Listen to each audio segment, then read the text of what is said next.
नमस्कार, मी अलका दुपकर. आजचा सवालमध्ये तुम्हा सगळ्यांचं स्वागत आहे. आज चर्चेत असलेला विषय आहे तो म्हणजे केंद्र सरकारनं केलेली रेल्वेची भाडेवाढ.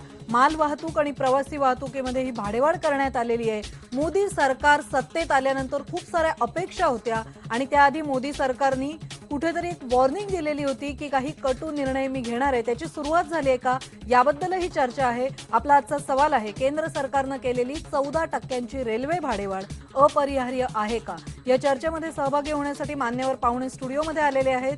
भाजपचे प्रवक्ते अतुल भातखळकर आज स्टुडिओमध्ये आलेत. प्रवाशांनी प्रतिक्रिया दिली आहेत, बुरे दिन आले आहेत, तुम्हाला विचारणार आहोत त्याबद्दल. भाई जगताप काँग्रेसचे आमदार आपल्या सोबत आहेत. सगळ्यात महत्त्वाचं म्हणजे मुंबई रेल्वे प्रवासी संघाचे सरचिटणीस कैलास वर्मा देखील स्टुडिओमध्ये आलेले आहेत. कम्युनिस्ट नेते अजित अभ्यंकर पुण्याहून आपल्या सोबत आहेत आणि सुरेश भटेवरा ज्येष्ठ पत्रकार नाशिकहून आपल्या सोबत आहेत. या चर्चेची सुरुवात करूया. आज काँग्रेसपासून ही सुरुवात करूया. काँग्रेस गव्हर्नमेंट जाताना हे दान देऊन गेलंय, निर्णय घ्यायचा जो एक प्रकारची जबाबदारी होती ती तुम्ही भाजपवर टाकून गेलाय. त्यामुळे भाई, तुम्हाला असं वाटतंय की आजची जी रेल्वे भाडेवाढ आहे ती नरेंद्र मोदी सरकार पुढची अपरिहार्यता होती? नाही, अपरिहार्यता अनेक बाबतीत असू शकेल, परंतु मला असं वाटतं की एकतर सर्वात प्रथम एवढ्या मोठ्या प्रमाणात जी एकदम भाडेवाढ झाली त्याचा मी निषेध करतो पहिला. आणि आता तुम्ही टाकलेला गुगली आम्ही जाता जाता वगैरे, तर आपल्या फक्त माहिती करता सांगतो की भाडेवाढ निश्चितीचं एक हे आहे, एक फोरम आहे. जसं आपल्याकडे इलेक्ट्रिसिटीचं एक फोरम आहे तसं फोरम आहे. ते रेकमेंड करतं. ते स्वीकारायचं की नाकारायचं हे सरकारच्या हातात असतं. त्यामुळे त्यांनी जे प्रपोज केलं ते आम्ही स्वीकारलं नव्हतं, ते यांनी स्वीकारलं कारण अच्छे दिन आहे. त्यामुळे ते तुमच्या सरकारनं स्वीकारलं नव्हतं असं तुम्ही म्हणताय? 100%. अतुल भातखळकर, याबद्दलचं नोटिफिकेशन देखील त्यानंतर होल्डवर टाकलेलं काढण्यात आलं. 100%. त्याचं कारण असं, एक मिनिट कंप्लीट करू द्या. त्याचं कारण असं आहे की समजा 1 मिनिटापुरतं आपण असं करू, नोटिफिकेशनचं जे काय म्हणताय ते ग्राह्य धरू आपण, परंतु आपण ते स्पष्टपणे नाकारू शकता कारण तो तुमचा अधिकार आहे.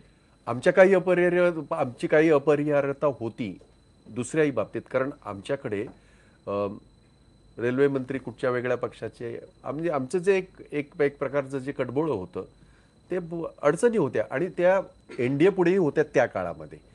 आता तर तशी काही परिस्थिती नव्हती ना. तशी आता आपल्याला लोकांनी मॅन्डेट दिलाय, लोकांना आपण सांगितलेलं आहे, मित्रो अच्छा अच्छे दिन आएंगे तो आ गए, असं मला वाटतं.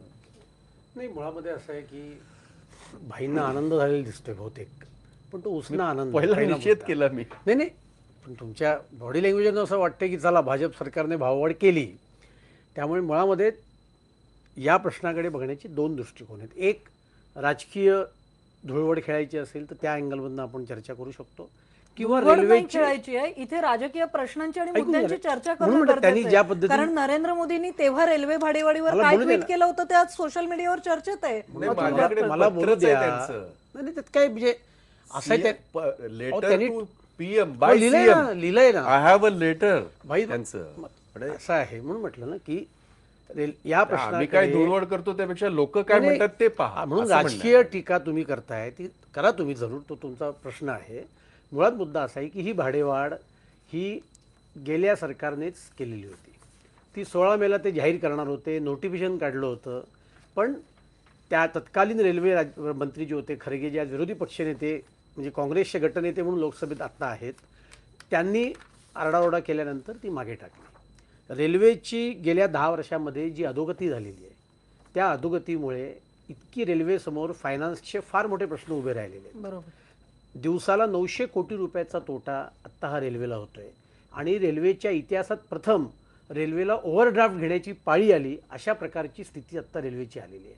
आणि त्याच्यामुळे ही भाडेवाढ करणं हा अपरिहार्य या अर्थाने होती की इतके कटू निर्णय हा घेण्याशिवाय सरकारसमोर कुठलाही पर्याय नव्हता. अन्यथा रेल्वे ही ओव्हरड्राफ्ट घेण्याच्या स्थितीमध्ये आली असती आणि डे टू डे जी दैनंदिन रेल्वे चालवायची आहे ती चालवणं सुद्धा सरकारला अशक्य झालं असतं. त्यामुळे बजेटच्या आधीच तातडीने हा निर्णय करावा लागला. म्हणजे 2 आठवड्यांचा देखील कालावधी भाई नव्हता. इतकी भारतीय रेल्वेची परिस्थिती वाईट झालेली आहे. आहेच.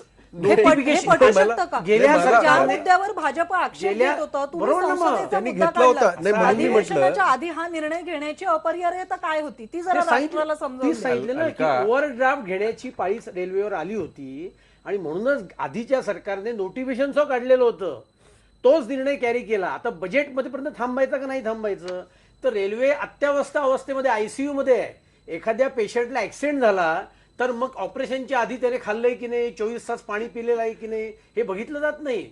रेल्वेची अवस्था 10 वर्षात यांनी जी करून ठेवलेली आहे, त्यामुळे रेल्वे भारताची आयसीयू मध्ये गेलेली आहे. रोज ऍक्सिडेंट होत आहेत.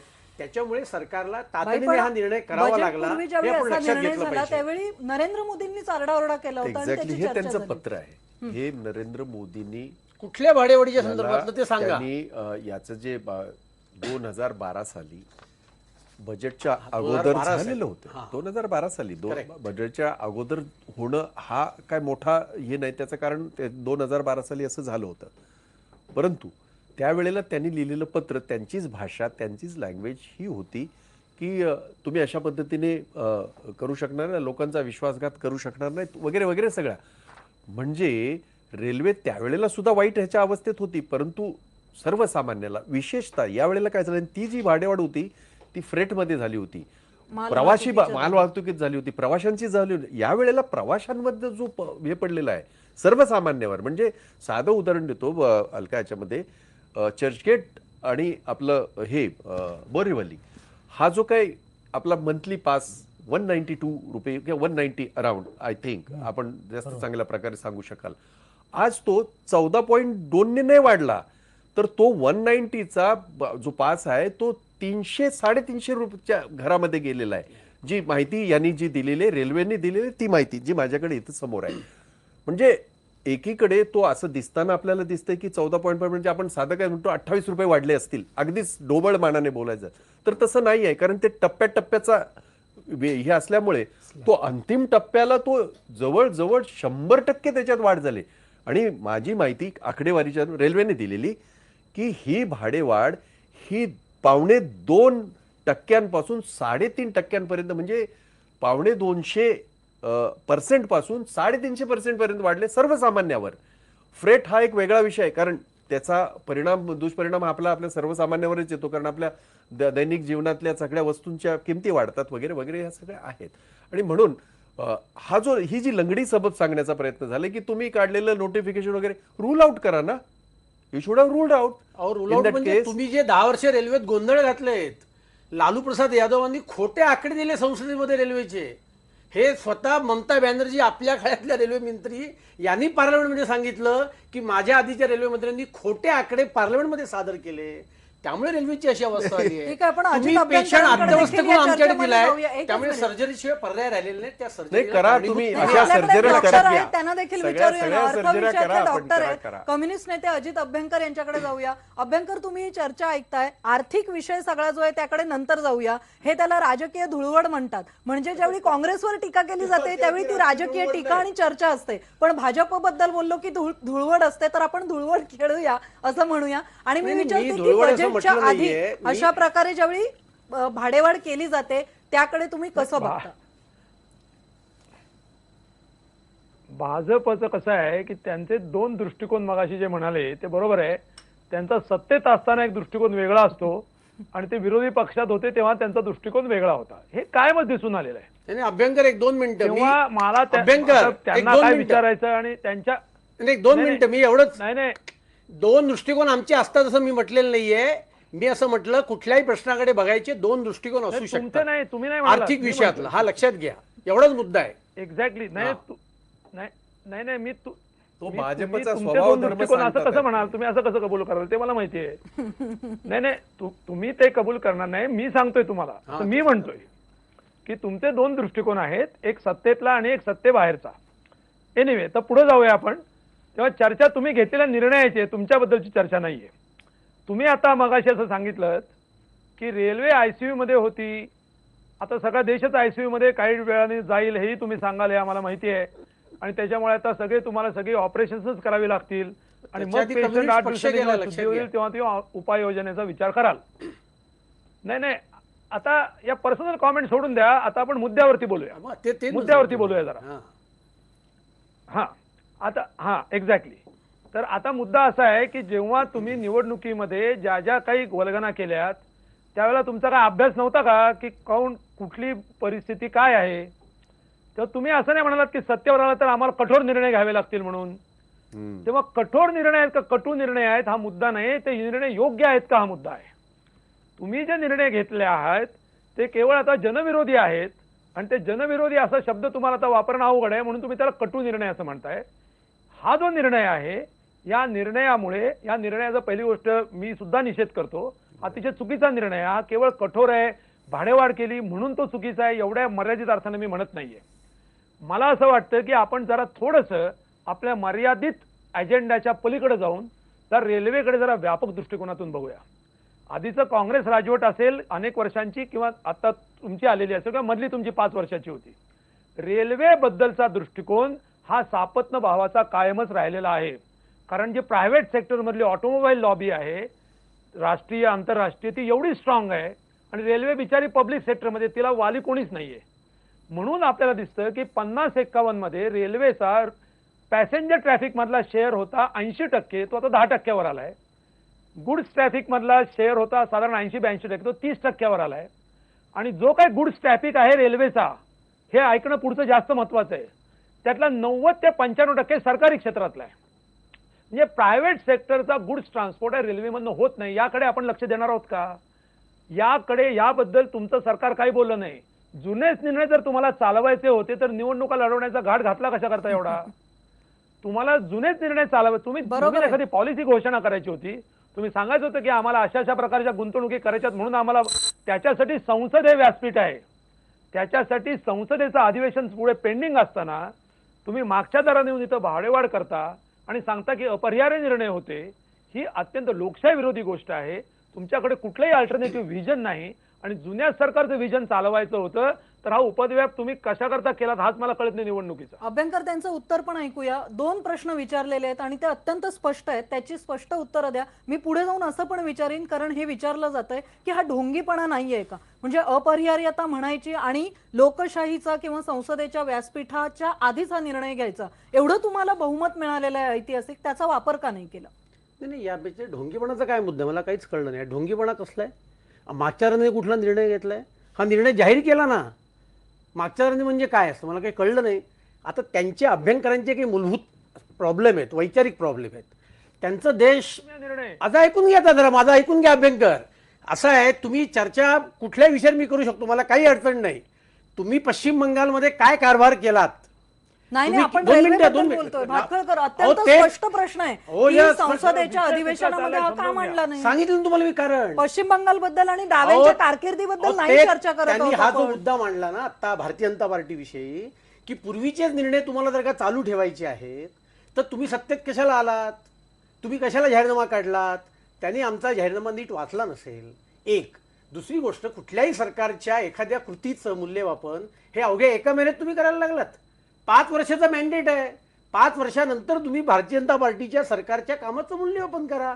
त्यावेळेला भारतीय जनता पार्टीचा जाहीरनामा आणि भारतीय जनता पार्टीच्या सरकारची कामगिरी याची तुलना जरूर केली पाहिजे, 100% केली पाहिजे. प्रश्नाचं उत्तर तुम्ही देत नाही आहात, काय भाटखळकर. कुठल्या वर्षाचं उत्तर आहे तुम्हाला? मी तुम्हाला सांगितलं ना. अधिवेशनापर्यंत का नाही थांबलात? अधिवेशनाच्या माध्यमातून लोकांना समजावून का दिलं नाहीत? एवढं बहुमत देणाऱ्या मतदाराला अधिवेशनामध्ये हा मुद्दा येणारच आहे ना. मुद्दा असा आहे, पहिली गोष्ट, रेल्वे प्रवाशांमध्ये भाडेवाढ करायला बजेटच्या परमिशन त्यांना बोलू द्या. 2 मिनिट. हा, काय बोला. त्यामुळे हे बघा, मी असं म्हणतोय की संसदेच्या अधिवेशनासाठी थांबला का नाही? सांगितलं कारण रेल्वे ही आयसीयू मध्ये आहे. रेल्वेला ओव्हरड्राफ्ट घ्यायची परिस्थिती निर्माण झाली बरं, ठीक आणि आहे. म्हणूनच रेल्वे बोर्डाने 16 मेला हा निर्णय अंमलात आणण्याचा निर्णय घेतला होता. ठीक आहे, पण भाईंना तत्कालीन बोलायचं, पण रेल्वे मंत्र्यांनी असं पत्रकार म्हटलं सुरेश की हा निर्णय आता भटेवरांकडे पुढच्या मला सरकारवर जायचंय. ढकलावा. भटेवरा, तुम्ही ही सगळी चर्चा ऐकताय आणि दिल्लीतलं राजकारण देखील तुम्ही जवळून बघितलेलं आहे. आर्थिक गोष्टींकडे नंतर येऊया. हा सगळा निर्णय घेत असताना अत्यंत आक्रमक असा हा निर्णय आर्थिक क्षेत्रातला, हा गरजेचा होता का? यापेक्षा देखील आता जी चर्चा सुरू आहे ती म्हणजे अधिवेशनाच्या आधी हा निर्णय मोदी सरकारने घेतलाय, त्याकडे तुम्ही कसं बघता? सर्वप्रथम एक गोष्ट आहे की हा निर्णय अपरिहार्य होता का, तर त्याचं पार्शली उत्तर अपरिहार्य होता हे खरं आहे. दुसरी गोष्ट, इतक्या प्रमाणात अपरिहार्य होता का, तर त्याचं उत्तर नाही असं आहे. याचं कारण असं आहे की एक तर या देशामध्ये 70% लोक गरिबीच्या म्हणजे दरिद्री लोक राहतात. त्यांच्यावर आपण एकदम किती बोजा टाकायचा याचा एक महत्त्वाचा भाग सरकार म्हणून जी काही यंत्रणा, जो काही पक्ष सत्तेवर असतो त्यांनी सर्वात प्रथम विचार करायला पाहिजे. एखादा लहान मुलगा आहे, त्याला लहानपणी ग्राईप वॉटर देण्याची पद्धत आहे, तर तो एक चमचाभर ग्राईप वॉटर दिलं जातं. एका वेळेला त्याच्या तोंडाला बाटली लावली तर काय होईल त्याचा विचार पण या निमित्ताने व्हायला हवा. याचं कारण असं आहे की सरकारने एकदम 14.5% वाढ केलेली आहे. ही या देशामध्ये अगोदरच महागाईने होरपळून निघालेल्या देशाला झेपणार आहे का, त्याचा विचार करायला हवा होता. दुसरी गोष्ट, अभ्यंकरांनी अनेक महत्त्वाचे मुद्दे मांडले, पण त्याच्यात आणखीन एक गोष्ट पुढे जाऊन मी बोलतो की सरकार नावाची जी काही यंत्रणा असते ती लोककल्याणकारी राज्यासाठी असते. त्याच्यामध्ये सरकारला तोटा झाला तरी हरकत नाही, Correct. पण लोकांच्या कल्याणाच्या योजना राबवण्याकरता खर्च करण्याची त्याची जबाबदारी असते. आता आज मग भातखळकरांनी मुद्दा जो मांडला त्याच्यामध्ये 900 कोटीचा दररोज तोटा असं ते म्हणाले. त्याच्यामध्ये थोडीशी करेक्शन मी करू इच्छितो की रेल्वेला दररोज 30 कोटीचा तोटा आहे, महिन्याला 900 कोटीचा तोटा आहे. महिन्याला, हा. तर आता अजून महिना पण अवकाश नाहीये बजेट यायला. तर या 22 दिवसामध्ये असा किती तोटा झाला असता की ज्याच्यामध्ये ICUतला पेशंट मेला असता, अशी काही परिस्थिती नव्हती. त्याच्यामुळे बजेटला सामोरं जाऊन जर हा मुद्दा मांडला गेला असता तर तो अधिक संसदेच्या चर्चेतून आणि सर्वसमावेशक असं त्याला स्वरूप आलं असतं, जे मोदी सरकारने टाळलेलं आहे. मगापासून भाई जगतापांनी ज्या पत्राचा उल्लेख केला, मोदी स्वतः नरेंद्र मोदींनी गुजरातचे मुख्यमंत्री असताना पंतप्रधान मनमोहन सिंगांना जे पत्र लिहिलं मार्च 2012 रोजी, त्यावेळेला आपल्याला कल्पना असेल की तृणमूलचे दिनेश त्रिवेदी हे रेल्वे मंत्री होते. त्यांनी बजेटमध्ये भाडेवाढ करण्याचा निर्णय घेतला. त्यावेळेला त्यांना 8 दिवसात रेल्वे मंत्री पदावरून जावं लागलं. त्याच्यानंतर मुकुल रॉय रेल्वे मंत्री आले, त्यांनी ती भाडेवाढ रद्द केली. अशा कंपल्शन्स मधून UPA सरकार चाललेलं असताना नरेंद्र मोदींनी अत्यंत हार्श भाषेतलं, अत्यंत कडवट शब्दातलं सरकारचे निषेध करणारं पत्र लिहिलं. आज तेच पत्र जर फक्त वरचं नाव बदललं, भारतीय जनता पार्टीच्या ऐवजी काँग्रेस, आणि खाली सोनिया गांधींनी सही केली, तर त्याच्यातला मजकूर जसाच्या तसा या सरकारला देता येईल अशी स्थिती निर्माण झालेली आहे. तेव्हा मुद्दा असा आहे की आपण सरकारवर येण्याच्या अगोदर जी स्वप्न दाखवतो, जी स्वप्न विकतो आणि त्याच्यानंतर महिन्याभरामध्ये त्या स्वप्नांचं विच्छेदन अशा प्रकारे जर होत असेल तर आपण नेमकं काय केलं याचं आत्मपरीक्षण सध्याच्या सरकारने करण्याची सुद्धा गरज आहे. एक आणखीन महत्त्वाचा मुद्दा मला सांगायचा आहे. भाई जगताप मगा म्हणाले की हा मुद्दा काँग्रेस सरकारने निर्णय घेतला होता का. अत्यंत योग्य गोष्ट आहे. 6 फेब्रुवारीला हा निर्णय झाला. 10 फेब्रुवारीला त्याच्यावर रेल्वे मंत्र्यापासून सगळ्यांच्या सह्या झाल्या आणि या सर्व स्वाक्षऱ्या झाल्यानंतर मनमोहन सिंगांनी असं सांगितलं की 16 मे पर्यंत आपण थांबूया. याचं कारण जसं वोट ऑन अकाउंट बजेट जसं 3 महिन्याच्या पगारापुरतं वोट ऑन अकाउंट मंजूर करतं, त्याचप्रमाणे रेल्वेची भाडेवाढ नवीन सरकार आल्याने, म्हणजे जसं मी म्हणतोय की 12-15 दिवसांनी जसं संसदेच्या अधिवेशनापर्यंत काही फार फरक पडत नव्हता, त्याचप्रमाणे तोच प्रुडंट निर्णय मनमोहन सिंग सरकारने घेतला की 3 महिन्यांनी तोटा होतोय, पण तो 3 महिन्यांनी आणखीन किती वाढणार आहे, तेव्हा नवीन सरकारला हा निर्णय घेऊ द्या. त्याच्यामुळे त्यांची काही फार मोठी चूक झाली अशातला भाग नाही. चूक झाली असेल तर गेल्या 10 वर्षात थोड्या थोड्या थोड्या टप्प्याने हे रेल्वे भाडं वाढवत नेलं असतं तर गरिबांना ते झेपलं असतं.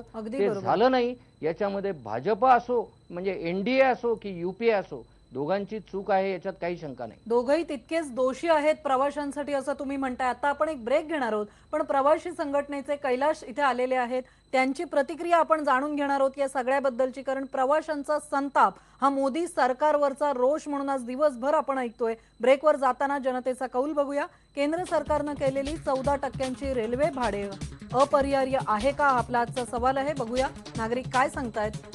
79% लोक म्हणतायत होय.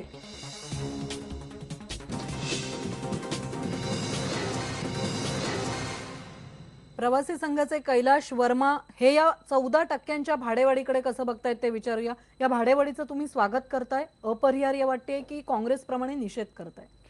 निश्चितच होणार आहे. कारण कुठल्याही भाववाढ जी आहेत ते प्रवाशांसाठी क्लेशदायक आहेत. पूर्ववर्ती सरकारने जे केलं, जे रेल्वेला डबघाईला आणलं, त्याच्यामुळे हे परिणाम दिसते.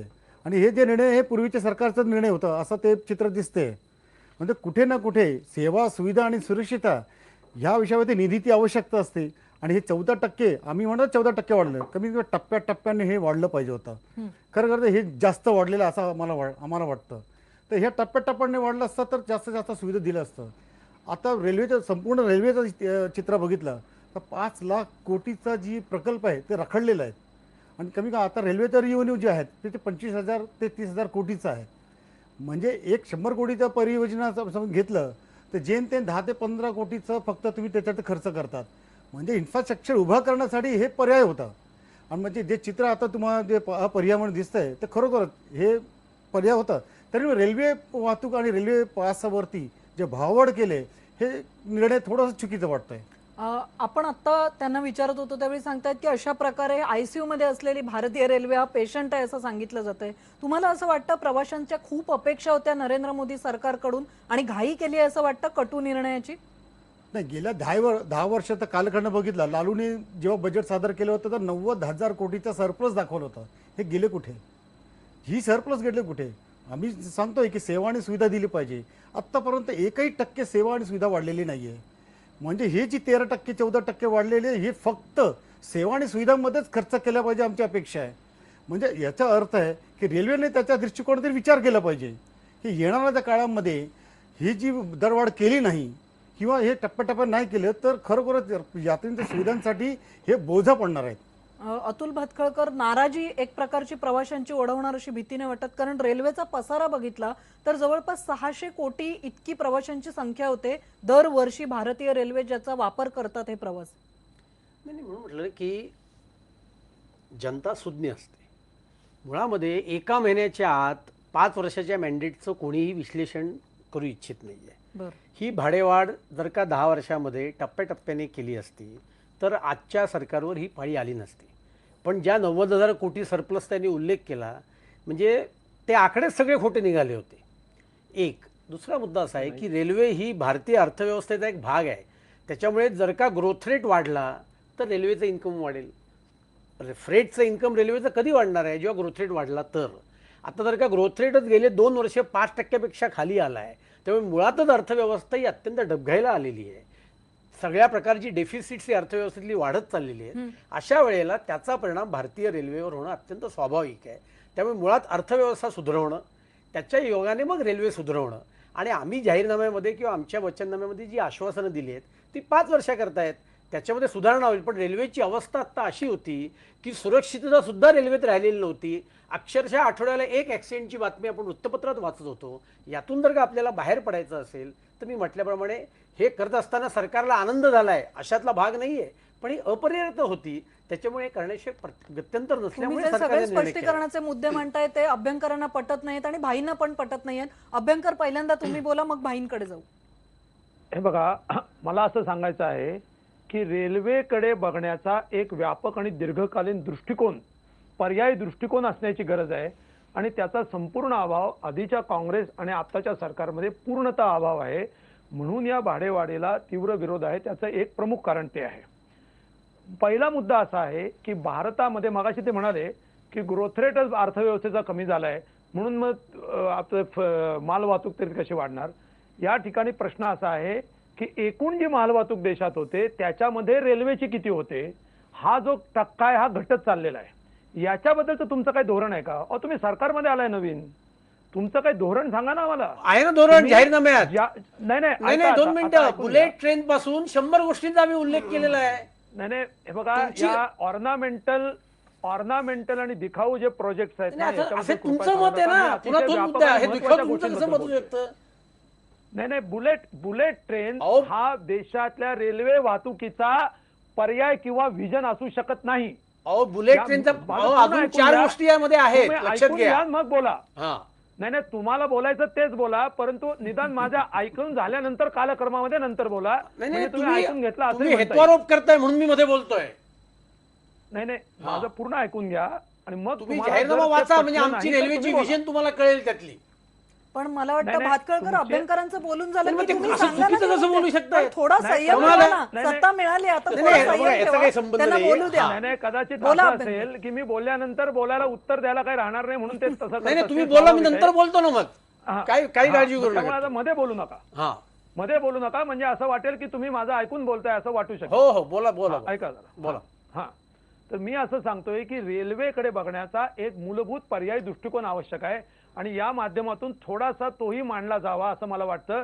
केवळ राजकीय धुळवड नको असं तुम्ही म्हणालात म्हणून मी हे बोलतोय. Railway he in terms of fuel 1/6 स्वस्त आहे रोडपेक्षा. परंतु आपण ब्रिटिश आपल्याला 55,000 किलोमीटरचे रेल्वे मार्ग सोडून दिले. गेल्या 60 वर्षामध्ये आपण त्याच्यात भर घातली फक्त मला वाटतं 8 का 9,000 किलोमीटरची. त्याच्यासोबत नेहरूंच्या काळात सगळी घातली. हे सगळं सांगण्याचं कारण असं की एका अल्टरनेटिव्ह व्हिजनची गरज आहे. त्याची जास्त जबाबदारी काँग्रेसची होती मला मान्य आहे, परंतु तुम्ही मध्ये येऊन गेलात आणि आताही तुमचा नवीन दृष्टिकोन आतापर्यंत तरी आम्हाला दिसलेला नाही.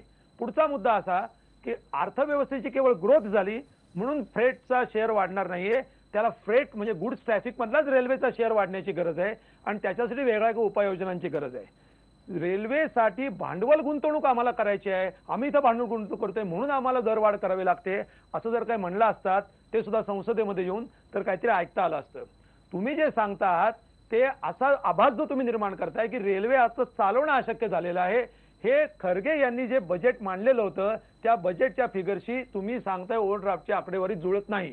ही तपासून बघावी लागेल एवढं मी सांगतो, कारण त्यांनी 8,048 कोटीचं शिल्कीचं बजेट मांडलेलं होतं. हे त्यावेळेला मी बजेट वाचलेलं आणि ते पाहिलेलं आहे. आताची आकडेवारी मधल्या 2 महिन्यामध्ये काय बदल झाले हे आकडेवारी पाहूनच बोलता येईल. तेव्हा माझं असं म्हणणं आहे की रेल्वेकडे आपण या देशातल्या वाहतुकीचं भवितव्य म्हणून जर बघणार असू आणि तशी जर काही दृष्टी नवीन सरकारची असती ती जर कुठे दिसेल तर आम्हाला ती बघायला आवडेल. परंतु तशी काय असल्याचं दिसत नाही, कारण तशी असती तर तुम्ही त्या कुठेतरी धोरणाचा उल्लेख केला असतात. तुम्ही डे टू डे मॅनेजमेंट बद्दल फक्त बोलताय आणि बुलेट ट्रेन सारख्या कुठल्या तरी दिखाऊ प्रोजेक्ट बद्दल बोलताय, याच्यातून रेल्वेची पर्यायी दृष्टी दिसत नाही आणि संसदेबद्दलचा आदराची भावनाही दिसत नाही, म्हणून याला विरोध आहे. भाईंना पण बोलू द्या आणि मग आपण एकदम उत्तर घेऊया. भाई त्यांना उत्तर द्यायला सोपं होईल असं मला वाटतं की असं आहे की अलका याच्यामध्ये त्यांनी जे उल्लेख केला रेल्वे किंवा मला आश्चर्य वाटतंय ते प्रवाशांचे प्रतिनिधित्व करणाऱ्या वर्मांचं ते एकीकडे निषेधी करतात आहेत आणि एकीकडे समर्थनही करतात आहेत. का ते मला कळलं नाही. आणि ते हे करत असताना जे अतुल भातखळकर बोलले ती ओढतात आहेत 10 वर्षात 10 वर्षात. रेल्वे स्वातंत्र्यापूर्वीची आहे, तेव्हापासून आजपर्यंत आहे आणि तुम्ही त्या सत्तेत होता त्यामुळे तुम्हालाच प्रश्न विचारणं. नाही, प्रश्न नाही, मी ओढल्याचं म्हणतो. 10 वर्षातले प्रश्न ते हो, तुम्हाला हो, प्रवासी संघटना होय. विचारतात. आणि त्या मधल्याच्या काळामध्ये जे 5 वर्ष आणि 6 वर्ष जे गेले त्या ह्याच्यामध्ये जेव्हा आपण असं म्हणतो त्यावेळेला त्या काळामध्ये हळूहळू किती वाढलं ते सगळे 6 बजेट आहेतच ना आपल्यासमोर. प्रतिवर्षी रेल्वे बजेट होतच ना, तेही तपासून पहा, माझ्याकडे आकडेवारी आहे. दुसरं महत्वाचं की त्यावेळेला त्यांच्या म्हणण्याप्रमाणे ICU मध्ये असलेल्या रेल्वेला बाहेर काढण्याचे काय प्रयत्न झाले ते महत्वाचं आहे. अभ्यंकर जे म्हणाले की हा झाला राजकीय आरोपांचा आणि प्रत्यारोपांचा हा एक. मुळात ही रेल्वे ही आपल्या भारतीयांच्या जीवनातली रक्तवाहिनी आहे. कारण हे सगळ्यात चीप स्वस्त प्रवास जो आहे तो आहे आणि म्हणून त्याला हात लावताना आपल्याला अनेक वेळेला विचार करावा लागतो, परंतु तो टिकला पाहिजे या दृष्टीने काही पावलं उचलणं आवश्यक आहे. म्हणून फ्रेटच्या बाबतीमध्ये ते म्हणत आहेत, कारण इकडे प्रवाशांकडे तुम्हाला तो हे बोजा जास्त टाकता येत नाही. फ्रेटच्या बाबतीमध्ये आपल्याला काही वेळेला तो निर्णय घ्यावा लागतो जो घेतला गेला. त्या 10 वर्षात सुद्धा तो फ्रेटच्याच बाबतीत निर्णय घेतला गेला, प्रवाशांच्या बाबतीत घेतला गेला नाही. परंतु प्रवाशांच्या बाबतीत सुद्धा हळूहळू करत असताना ही गोष्ट आपल्याला मान्य करावी लागेल. तेवढं पचेल तेवढंच आपल्याला करावं लागेल. आज जो 14.2 जो एकत्रितरित्या जो हे केलेला आहे त्याचं जे 10 वर्षावर नुसतं बोट जाते तर त्याच्या पूर्वीची 6 वर्ष त्यांचे विसरले का ते? असं आहे की 14.2% निर्णय हा त्यांचाच आहे. ते जे नोटिफिकेशन काढलं होतं ते केलेलं आहे. आता रेल्वेच्या बजेटचे आकडे त्यांनी सांगितले. आज स्वतः रेल्वे मंत्र्यांनी सांगितले की रेल्वेला ओव्हरड्राफ्ट घ्यायची परिस्थिती आल्यामुळे तातडीने ही रेल्वे भाडेवाढ करावी लागलेली आहे. एक दिवस अत्यंत महत्त्वाचा होता. 16 मेला जी करणार होते ती 15 दिवसांनी केली, एवढाच त्यातला मुद्दा आहे. रेल्वेविषयी भारतीय जनता पार्टीची व्हिजन काय आहे ह्याच्याकरता मला वाटतं रेल्वे बजेटपर्यंत आपल्याला थांबावं लागेल. रेल्वे बजेटमध्ये आणि त्याच्यानंतरच्या येणाऱ्या बजेटमध्ये या सगळ्या संदर्भातल्या गोष्टीचा खुलासा सरकार करेल. पक्षाची भूमिका काय आहे ती आम्ही जाहीरनाम्यात मांडलेली आहे. रेल्वेचा विकास झाला पाहिजे, मग त्यात फ्रेटचा भाग वाढला पाहिजे, पॅसेंजरचा सोयीसुविधा वाढल्या पाहिजेत, सगळी उदाहरणं आहेत. एक साधं उदाहरण देतो. आमच्या 6 वर्षात काय घडलं. मुंबईच्या उपनगरी रेल्वेचा प्रश्न अकरा विकराळ बनलेला होता. रोज सरासरी देशामध्ये 1,20,00,000 लोक रेल्वेने प्रवास करतात. त्यातले सुमारे 70 लाख लोक हे मुंबई उपनगरी रेल्वेने प्रवास करतात. वर्षानुवर्ष या देशातली मागणी होती की मुंबई रेल्वे विकास कॉर्पोरेशन स्थापन केलं पाहिजे, पण काँग्रेसच्या काळात ते कधी झालं नाही. आमच्या पहिल्या वर्षाच्याच कालखंडामध्ये अटलजींनी मुंबई रेल्वे विकास कॉर्पोरेशन फॉर्म केलं आणि ABTP 1 आणि ABTP 2 मधला जो रेल्वेचा विकास आहे त्या विकासाचा मार्ग मोकळा करून दिला. त्याच्यामुळे 4,000 कोटीचं कर्ज आपल्याला मिळालं. त्याच्यामुळे भाई आता जी वस्तुस्थिती मान्य करावं. मुंबई रेल्वे विकास बोर्डाची स्थापना ही आमच्या काळात झाली, विशेष निर्णयामुळे झाली. तुमच्या काळात तुम्ही त्याला फुल टाइम चेअरमन पण दिला नाहीत, त्याला हाफ टाइम चेअरमन दिलात. एक ABTP 2 चे प्रोजेक्ट आजही मागे आहेत. 600 कोटीचं डेफिसिट आत्ता या क्षणाला केंद्र सरकारकडनं जे पैसे येणं अपेक्षित आहे ते या क्षणाला आलेले नाही आहेत. त्याच्यामुळे रेल्वेच्या विकासाची तुम्ही पुरते धिंडोळे उडवलेत ही वस्तुस्थिती आहे. भारतीय जनता पार्टीची भूमिका काय, तर भारतीय जनता पार्टीची भूमिका हीच आहे की रेल्वेचा विकास झाला पाहिजे, ती सर्वसामान्य लोकांच्या उपयोगाला आली पाहिजे. पण मी एवढंच सांगतो की जादूची कांडी कोणाकडेच नसते. त्यामुळे जाहीरनाम्यामध्ये या गोष्टीचा उल्लेख का नाही केला.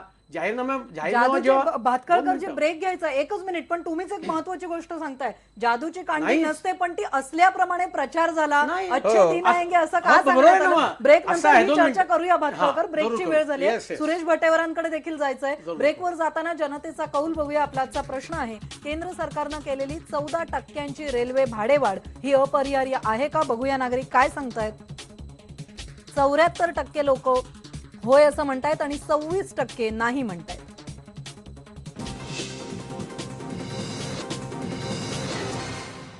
आपण रेल्वे भाडेवाढीबद्दल बोलतोय, पण हा प्रश्न इथेच थांबणार नाहीये. हे कटू निर्णय वाढत जाणार आहेत का? सुरेश भटेवरा, रेल्वेची भाडेवाढ झालेली आहे, FDIचा प्रश्न देखील येऊ घातलेला आहे. या सगळ्या पार्श्वभूमीवर नरेंद्र मोदींना जे बहुमत मिळालेलं आहे, जनतेशी अधिक पारदर्शक संवाद झाला असता तर हा रोष कमी झाला असता का?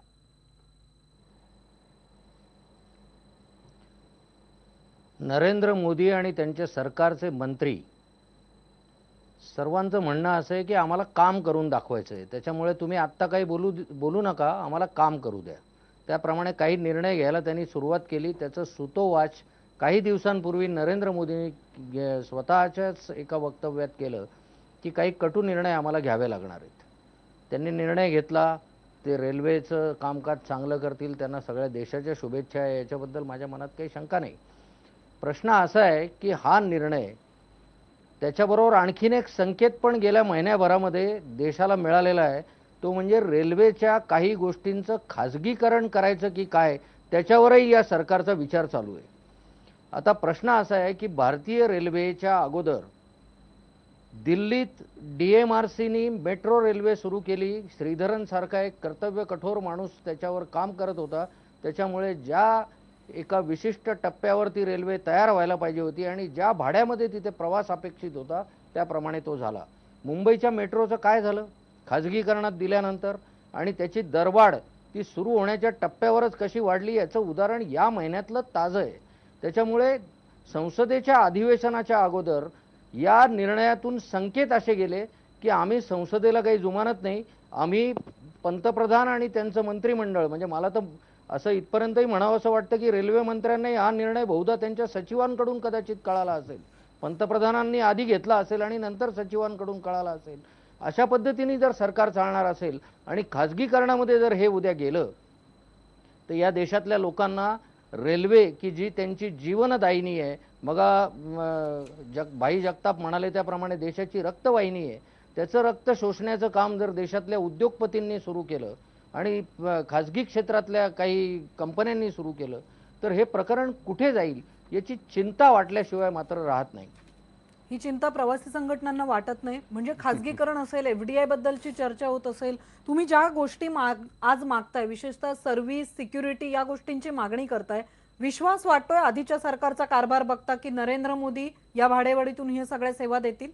नाही, गेल्या 10 वर्षापासून सातत्याने मी म्हणतोय की सेवा सुविधाने सुरक्षितता प्रवाशांना हवं आहे. आता ह्या मोदी सरकारमध्ये अपेक्षा वाढलेल्या आहेत. ज्या पद्धतीने त्यांचं विजन दाखवलं आहे की बुलेट ट्रेन आणि जे स्थिती दाखवली आहे त्यामध्ये अपेक्षा वाढलेल्या आहेत. खरं मध्ये ते डबघाईला गेलेले पूर्ववर्ती आणण्यासाठी खूप प्रयत्न करावा लागणार आहे. प्रवासी संघटनेचं एकच मत आहे की मी आता मुंबईसारख्या ठिकाणी येतो आणि मुंबईमधलं जे जीवन आहे, जे 70 लाख प्रवासी जे प्रवास करतो रोज, जे कमीत कमी रोज 30 ते 35 ते मृत्युमुखी पडतात ते कुठेतरी शून्य हवं आहे. म्हणजे सुरक्षितता हा विषय जे आम्ही घेतो तर कुठे ना कुठे त्याची योजना बनवावी लागेल. एक स्वतंत्र एक झोन बनवून एक निर्णय देण्याची प्रक्रिया या मुंबईसाठी केलं पाहिजे. आणि रेल्वेचे जे भारतीय जे रेल्वे आहे या भारतीय रेल्वेने कमीत कमी एक सुरक्षितता विषयासाठी काहीतरी तरतूद बजेटमध्ये तरतूद केली पाहिजे, जेणेकरून जेवढेच ऍक्सिडेंट जे होतात जेवढं जे मनुष्यहानी होतात त्याच्यासाठी काही ना काही केलं पाहिजे असं तुम्ही सांगताय. तुमची संघटना बहुतेक भाजप धार्जिणी असावी, कारण भाई मला इथे कल्याण कसारा संघटनेच्या एका अधिकाऱ्याचा SMS आलाय. ते फोन देखील सतत करतात, आमचा निषेध आहे, आमच्या प्रवासी संघटनेने निषेध केलेला आहे. आणि आज आम्ही जम्मू पासून नागपूर पर्यंत, पश्चिम बंगाल, चेन्नई इथले सगळे प्रवाशांचे जे आवाज दाखवले, प्रवासी म्हणतात की आमच्यासाठी हा धक्का आहे. असं काय म्हणजे अलका, मी सुरुवातीलाच म्हटलं मला आश्चर्य वाटलं जेव्हा प्रवाशांचे प्रतिनिधी ते बसल्याच्या नंतर ते अतुल भातकरांचं प्रतिनिधित्व करतात की काय असं जाणवतंय. कारण प्रत्येक संघटना, मी जेव्हा कामगारांचं संघटन करतो तेव्हा माझ्यासमोर माझं सरकार नसतं, माझ्यासमोर कामगार असतो. आणि तुम्ही अनेक वेळेला पाहिलंय, सभागृहामध्ये मी अनेक वेळा केलंय. मला तेच आश्चर्य वाटतंय की प्रवाशांनी हा भाई जगतापला काय वाटतंय हा महत्वाचा विषय नाही, देशातल्या जनतेला काय वाटतं. त्यांनी जी हळहळ व्यक्त केली, त्यांनी जो निषेधाचा सूर लावलाय, तो यांनी जरी किती म्हटलं अपरिहार्य तरी तो काही सूर थांबणार नाही. आणि म्हणून आम्ही विरोध केला मला आहे. आम्ही विरोध केलेला आहे. त्या म्हणतात कुठल्याही भाववाढीचा आम्ही विरोध करतो. त्यांना उत्तर द्या, त्या म्हणाल्या. आणि तुमच्या ह्याच्या एकंदरीत ह्याच्यातनं ते जाणवते. आणि ते असू द्या, कुठल्याही संघटनेचा कोणी असू शकतो. मी जसा काँग्रेसचा प्रवक्ता आहे तसा मी याचा हे आहे, त्याच्याबद्दल नाही. परंतु आपली संवेदनशीलता जी आहे ती कुठेतरी असायला पाहिजे ना. ह्या देशाचा कारभार हाकत असताना अनेक वेळेला काही अपरिहार्य निर्णय घ्यायला लागतात. आम्ही ते घेतलेले आहेत काही वेळेला, परंतु ह्याला नाही म्हणून म्हटलं. आता हे म्हणणार मला खात्री होती म्हणून मी असं म्हटलो. असं आहे, जर पूर्वीच्या रेल्वे मंत्र्यांनी एकंदरीत जेव्हा आक्रोश बघितला त्यांनी रोलबॅक केला, काय ह्या सरकारने रोलबॅक नाही केला? आम्ही केलं ना रोलबॅक मागच्या वेळेला. त्यामुळे ही अशा लंगडी सबबी यासाठी सांगू नका. अतुल भातकळांकरना काहीतरी बौद्धिक अपेक्षित असतं.